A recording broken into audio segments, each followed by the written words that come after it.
Assalamualaikum warahmatullahi wabarakatuh. Shalom, namo buddhaya, dan salam sejahtera bagi kita semua. Kami dari kelompok PJBL 3 Parasit akan mempersembahkan sebuah video untuk memenuhi penugasan dari ilmu penyakit parasiter. Sebelum itu, perkenalkan nama saya Nimade Tirta Puspaningsih dengan NIM 23095111006. Perkenalkan saya Miko Citra dengan NIM 23095111007. Perkenalkan, nama saya Maulana Inulisa dengan NIM 23095111119. Perkenalkan, nama saya Fairizal Smi Kusuma dengan NIM 23095111128. Perkenalkan, nama saya Ida Bagus Nayana Adhika Rasudananda dengan NIM 23095111129. Perkenalkan, nama saya Rita FFBW dengan NIM 23095111143.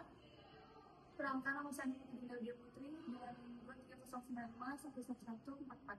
Perkenalkan, nama saya Niputu Chandra Krisna Dewi dengan NIM 230911145. Perkenalkan, saya Gabriela dengan NIM 2309511151. Perkenalkan, nama saya Angelita Kristi dengan NIM 23095111157. Perkenalkan, saya Niputu Ivan Damayanti dengan NIM 23095111162. Perkenalkan, nama saya Nyamana Dana dengan NIM 23095111163. Sinyalemen dan anamnesa dari pengambilan sampel. Identitas diri hewan itu bernama bonbon. Untuk spesiesnya itu spesies anjing seperti yang digambar, dan untuk rasnya itu ras domestik dengan jenis kelamin jantan dan umur 2,5 tahun. Anamnesanya, keluhan utamanya itu terkena caplak yang dimana setelah diidentifikasi pada saat di lab itu merupakan caplak Rhipicephalus sanguineus. Dan untuk riwayat penyakitnya sekarang itu tidak ada, dan riwayat pengobatannya sudah dikasih obat kutu Simparica tablet 20 mg dengan untuk berat badan 5 kg.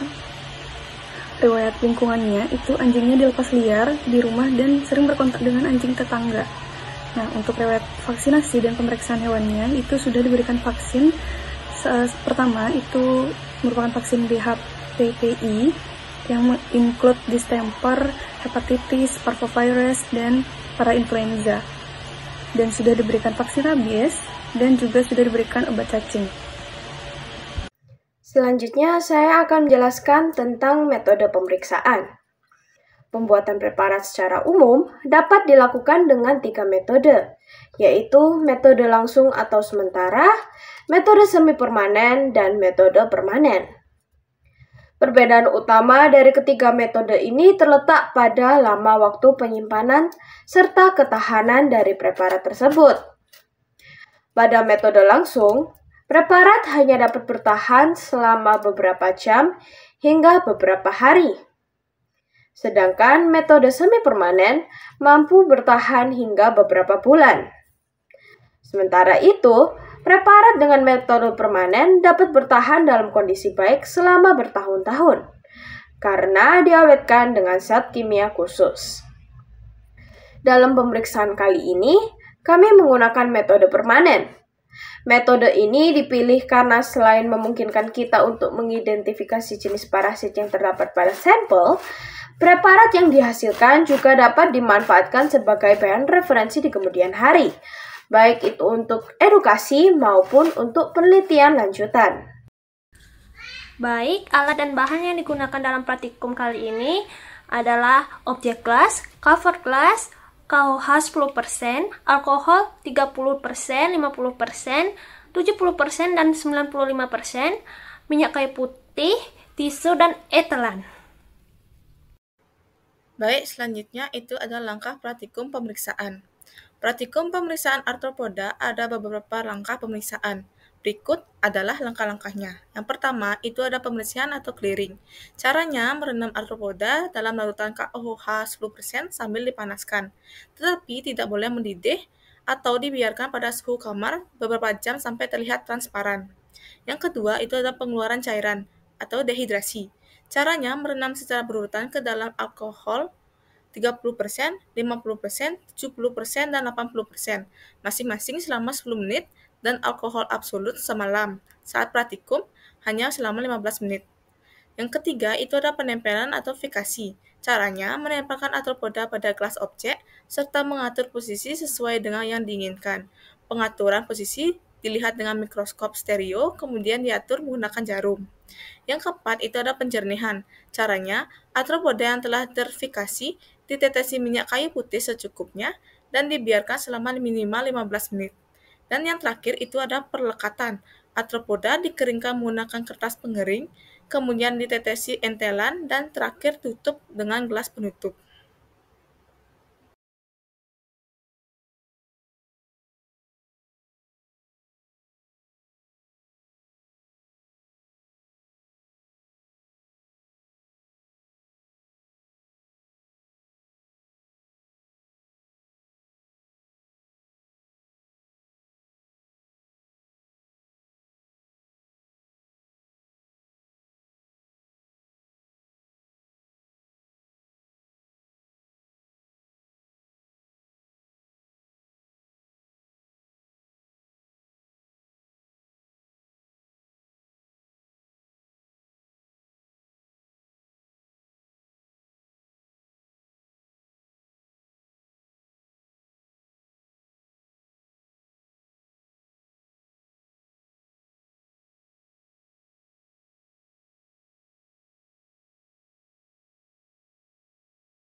Berdasarkan pemeriksaan ektoparasit anjing dengan menggunakan metode permanen untuk identifikasi arthropoda secara makroskopis, ditemukan bahwa caplak dari spesies Rhipicephalus sanguineus. Caplak ini merupakan salah satu ektoparasit yang umum ditemukan di anjing.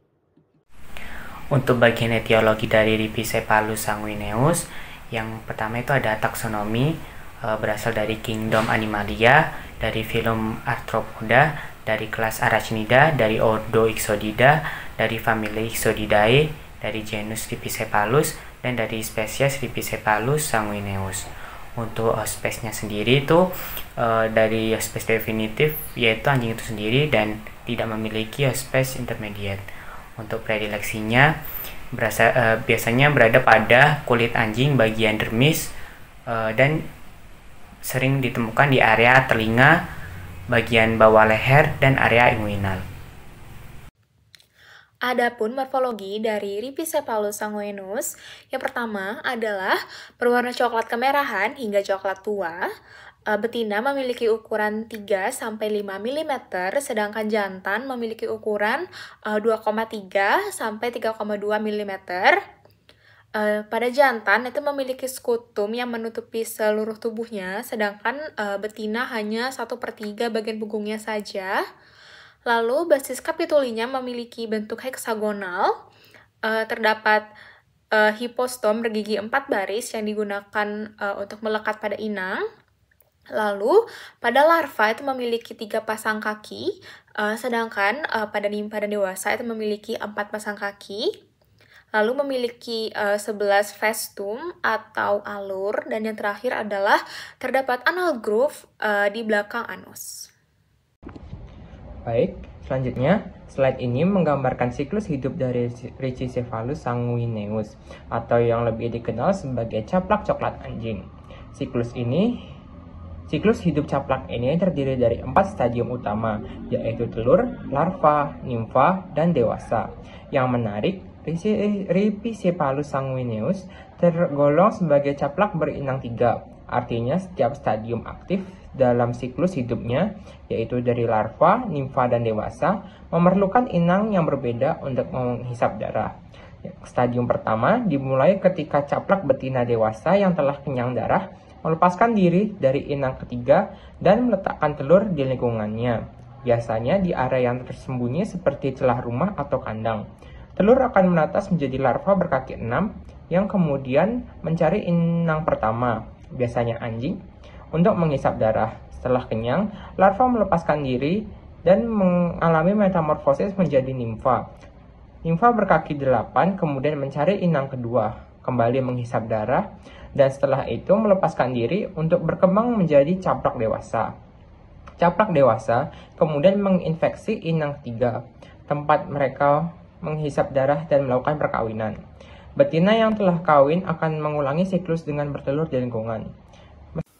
Baik, selanjutnya saya akan menjelaskan mengenai gejala klinisnya.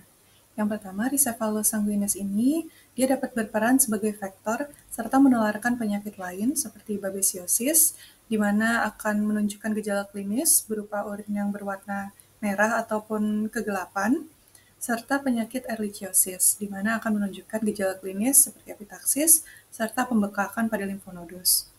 Selain itu, gejala klinis umum lainnya adalah iritasi pada kulit, di mana gigitannya ini dapat mengakibatkan adanya peradangan serta kemerahan pada kulit anjing. Lalu selanjutnya adalah demam, karena pada kasus infestasi yang berat, ini dapat meningkatkan suhu tubuh dari anjing tersebut. Lalu juga ada anemia, di mana gigitannya ini dapat menyebabkan anjing untuk kehilangan darah, sehingga waktu pemeriksaan nanti dapat dilihat mukosanya menjadi pucat. Dan yang terakhir adalah alopecia ataupun kebotakan, karena garukan yang terus-menerus ini dapat merusak kulit serta menyebabkan adanya kerontokan di area yang terinfeksi. Materi selanjutnya akan dijelaskan oleh teman saya. Terima kasih. Baik, selanjutnya ada pengobatan Ripicephalus sanguineus pada anjing. Pengobatannya ini dibagi menjadi 2 cara, yaitu pengobatan tropikal atau obat luar dan pengobatan sistemik atau obat oral. Untuk pengobatan tropikal sendiri, ada beberapa. Yang pertama ada permetin, di mana pengobatan ini tidak dapat dilakukan untuk kucing. Pengobatan dilakukan sebagai semprotan atau spot-on. Yang kedua ada fipronil, yaitu tersedia dalam bentuk semprotan atau tetes pada tengkuk. Lalu ada slamektin, efektif juga untuk kutu dan parasit lain selain Ricephalus sanguineus. Lalu ada fluararenal, afusolenar, dan salulaner, yaitu termasuk golongan isosazoin yang diberikan secara oral maupun topikal dan sangat efektif membunuh kutu dalam waktu 18-12 jam. Lalu ada pengobatan sistemik atau obat oral. Nah, ini contohnya ada afusolaner atau Nexgard, ada fluaraner atau Brasecto yang dapat memberikan perlindungan hingga 12 minggu, dan sarolaner yaitu Simparica. Selain itu, untuk mendukung pengobatan juga dapat dilakukan pengendalian lingkungan dengan penyemprotan insektisida lingkungan yang mengandung permetrin, amitraz, dan pyrethroid. Pembersihan menyeluruh kandang, rumah, dan area tempat tidur anjing, serta cuci semua peralatan anjing dengan air panas. Hal ini dapat memutus perkembangbiakan dari Ricephalus sanguineus. Baik, selanjutnya ada pencegahan. Suatu harus diingat, hanya sekitar 5% caplak yang ada pada anjing, dan sisanya sekitar 95% berada di lingkungan. Oleh sebab itu, penghapusan populasi caplak yang efektif membutuhkan strategi pengendalian terintegrasi yang menargetkan populasi anjing serta lingkungan. Dengan yang pertama ada pemeriksaan dan perawatan rutin. Mandikan anjing secara berkala dengan sampo khusus. Periksa area tersembunyi seperti sela-sela jari, ketiak, dan ekor. Lalu kebersihan lingkungan dan sanitasi. Bersihkan dan vakum daerah karpet, sofa, maupun tempat tidur anjing. Lalu gunakan insektisida residu seperti spray, dust, atau fogger pada retakan lantai, tempat-tempat tersembunyi, serta dinding. Pastikan kandang atau taman anjing bebas dari tumpukan sampah, dedaunan, dan rumput tinggi. Lalu ada karantina dan pengawasan anjing baru. Anjing baru perlu dipindahkan dan diobati sebelum bergabung untuk mencegah penyebaran infestasi. Lalu ada terakhir konsultasi dan pemantauan medis. Dokter hewan dapat merekomendasikan produk terbaik sesuai usia, berat badan, dan kesehatan kondisi anjing. Baik, selanjutnya ada kesimpulan.